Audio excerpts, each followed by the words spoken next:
ఇందాక పైర్ అనేది తెలీదు, ఇప్పుడే ఫస్ట్ టైము, అందుకే వీళ్ళు ఇంత బాగా ఎంజాయ్ చేస్తున్నారు. నిజంగా ఇప్పుడు దాకా వాళ్ళు పొలాల్లోకి రాలేదు, ఇప్పుడే ఫస్ట్ టైం రావడం.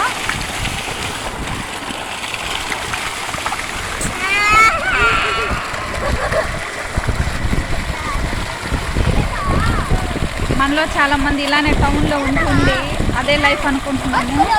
నిజంగా మీ ఊళ్ళో ఇలాంటి ప్లేసులు మాత్రం ఉంటే మీ పిల్లల్ని తప్పకుండా తీసుకెళ్ళండి, వాళ్ళకి చూపించండి పొలం అంటే ఎలా ఉంటుంది, వాటర్ వాటికి ఎలా వస్తాయి అనేది ఎక్స్ప్లెయిన్ చేయండి, పిల్లలకి చెప్పండి, తెలుసుకుంటారు. ఎందుకంటే రాను రాను అసలు పల్లెటూరు పొలాలు ఇట్లా అనేది ఎవరికి తెలియకుండా ఉంటుంది, కానీ దీనివల్ల కొంచెం అందరికీ తెలిసిద్దని నా ఆలోచన.